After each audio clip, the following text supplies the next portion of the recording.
Hello everybody, today we're racing stage 3 on the Zwift Level Up racing series in category A on Hilly route reverse in Watopia. This is a short and punchy race, 2 laps around 18.8 kilometers with about 218 meters of elevation gain. On paper, it's not a long course, but it's the kind of route where every climb, every acceleration and every small mistake can hurt. And today we are only 9 riders on the start line. With such a small group, the race can become very tactical. Everyone can see every move, everyone can react quickly, and it's not easy to disappear up the road. But at the same time, if we all stay together until the finish, it could become a pure sprint. And that's not exactly the scenario I want. So today, my goal is not just to sit and wait. I want to stay active, test the group, and maybe attack a few times to make the race harder. The idea is simple. Try to create a selection before the final sprint, put some rider under pressure, and avoid bringing the strongest sprinter all the way to the line with fresh legs. Of course, that's easier said than done. The group looks very evenly matched, and in a race like this, every attack costs energies. If I attack too much and nothing sticks, I might just make myself weaker for the final sprint. So the question is, can I make the race harder enough to create a split, or will the group stay together and force me into a sprint finish? Let's find out. Finally, we are 11 riders. 2 more riders joined at the last moment. But that doesn't change my plan. At first, I'm going to stay sheltered and see how the group behaves. On paper, I'm the lightest rider, so probably the least suited for a final sprint. I really have to try to wear down my opponents every time the road goes uphill.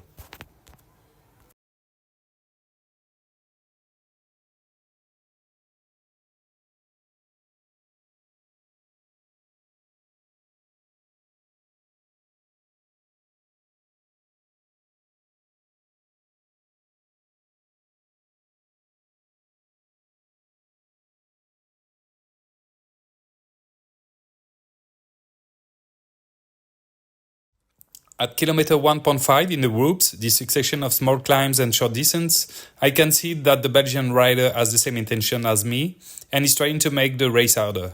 I'm going to take a pull after him and try to put some pressure on the others. But the group comes back fairly easily.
At kilometer 5, we hit the only real difficulty of the day. The gradients are not that steep, apart from one section going over 10%, but I need to stay well positioned so I can respond if someone attacks. I'm not going to try anything here. I just want to see what my opponents are capable of when the road goes uphill. And I'm definitely not going to be disappointed.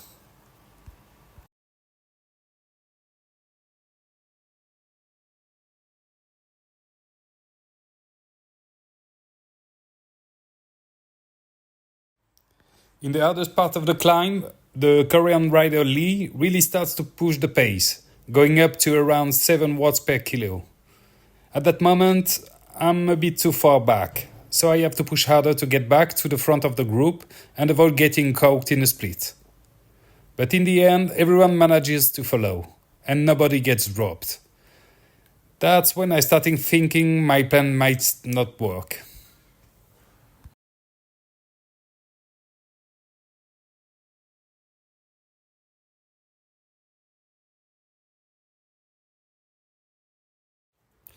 At kilometer 5.9, the Danish rider Chabert tried to snake away. Little by little, he starts to open a gap on the group, which seemed a bit worn down after that first climb.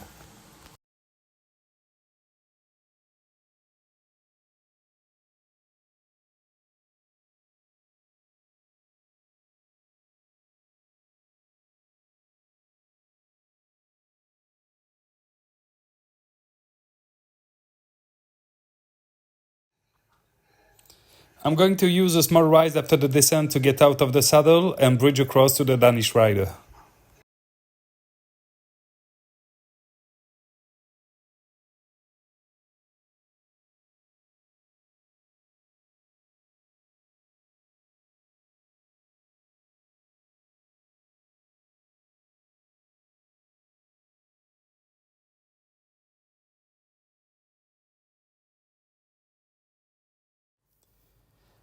As we go through the arch, I start thinking it might be worth pushing on through the descent, keeping the pressure on and trying to hurt my opponents even more. Maybe even distance those two riders for good.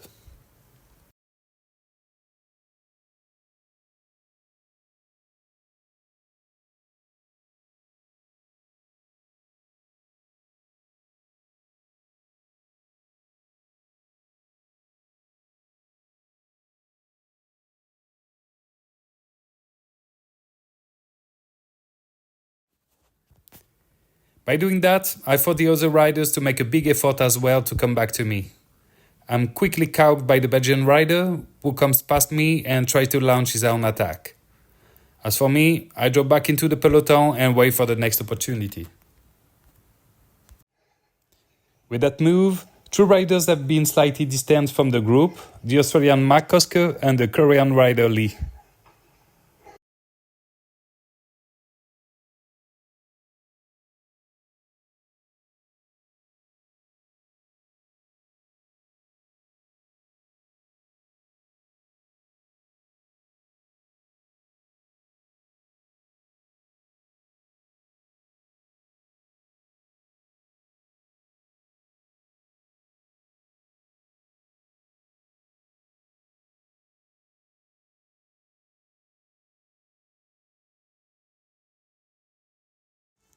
At kilometer 9, as we are about to complete the first lap, the Belgian rider, who has clearly been very active today, tries once again to get away from the group.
At kilometer 11.3, I use a small rise to try to create a move. I get off the saddle and try to open a gap on my opponents, hoping that another rider will eventually come across and join me.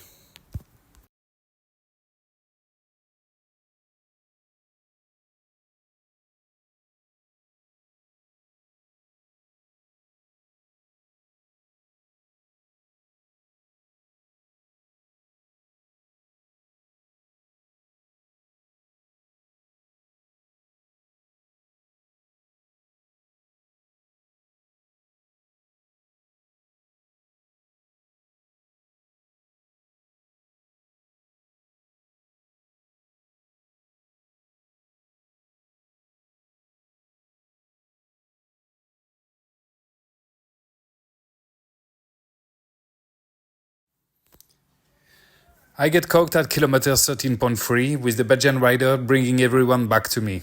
The peloton is really stretched out now, and I'm hoping I've done some damage to other riders, not just to myself, before we hit the main difficulty of the day for the second time.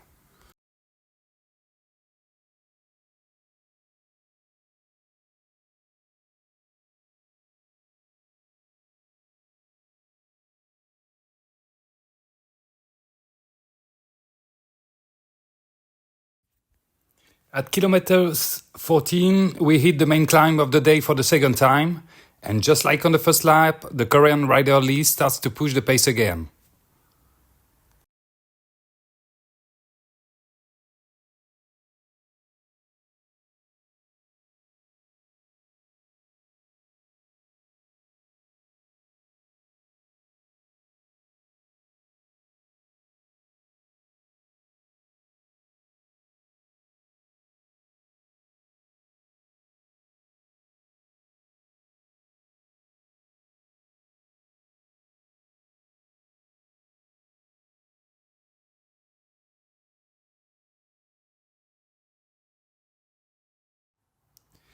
With less than 4 kilometers to go, he even managed to pull away from the peloton.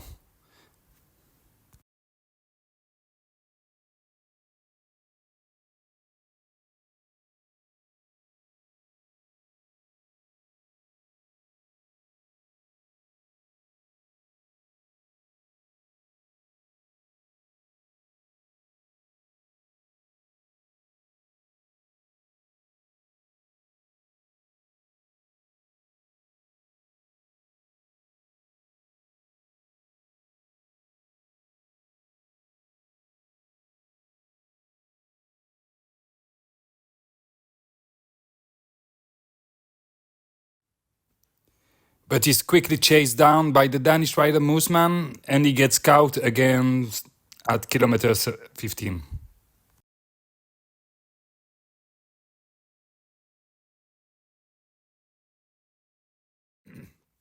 On my side, even though I only followed the moves, I could really feel the effort.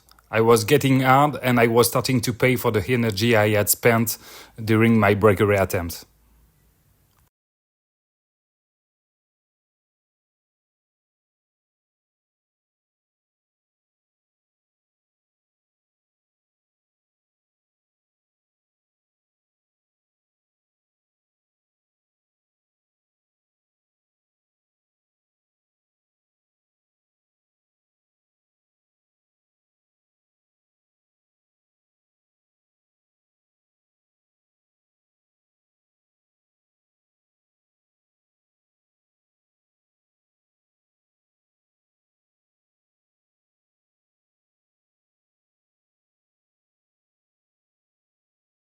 At kilometer 15.5, just like on the first lap, I'm going to try to hurt the other riders on this very short ride.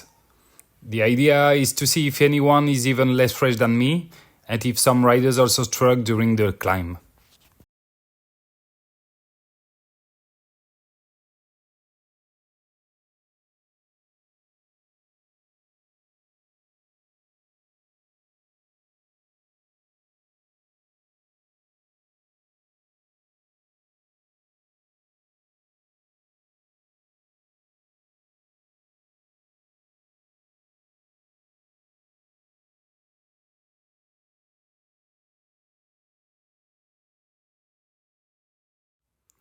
At kilometer 17, with less than 1.5 kilometers to go, the peloton is still together but is really stretched out. The final meters are on a slight force flat downhill, so I need to stay well positioned if I want to fight for the win. At this point, it's only a matter of seconds before we reach the decisive moment of the sprint, and there are still 11 riders who can dream of taking the victory.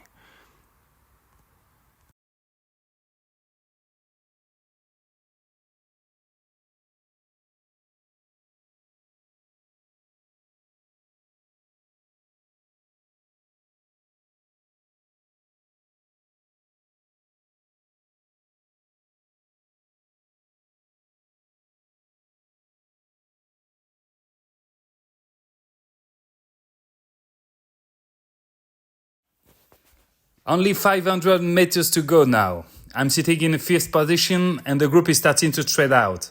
The Dutch rider is already launching his sprint. Behind him, Moosman comes flying past me at incredible speed and launches his sprint too. I'm still repositioned around the 8th place, and now I'm start coming back on the riders ahead of me. I'm passing people one by one, but at the same time the Australian Mike Koska is coming past me with the German rider just behind him. Now it's going to be extremely close. What place I'm going to finish in? Oh wow, what a sprint! So in the end, this was a really strange race. The plan was to make the race harder, use the climbs, attacks when the road went up, and I tried to get rid of some of the strongest sprinters before the final. But honestly, the group was just too strong and too homogeneous today. Every time someone tried to attack, the others were able to react. I tried a few moves myself, especially after the climbs, but nothing really stuck. And that means only one thing. The race was always going to come down to a sprint. In the final, I was not badly positioned, but the sprint was incredibly tight. Everyone launched almost at the same time, riders were coming from every side, and the gaps at the line were ridiculously small. I finished 5th, less than 1 second behind the winner and less than 0.10 seconds from the second place. So yes, it's frustrating because the podium was really close. But at the same time, in category A, race with such a strong and compact group finish that close to the win is still a solid result. The big lesson for me is that sometimes, even if you attack and try to make the race harder, if the group is strong enough, you still need to be ready for the sprint. And today, the sprint was decided by almost nothing. Let me know in the comments, would you have kept attacking like I did or saved everything for the final sprint? Thanks for watching, and don't forget to subscribe to Watopia channel for more races and commentary. See you.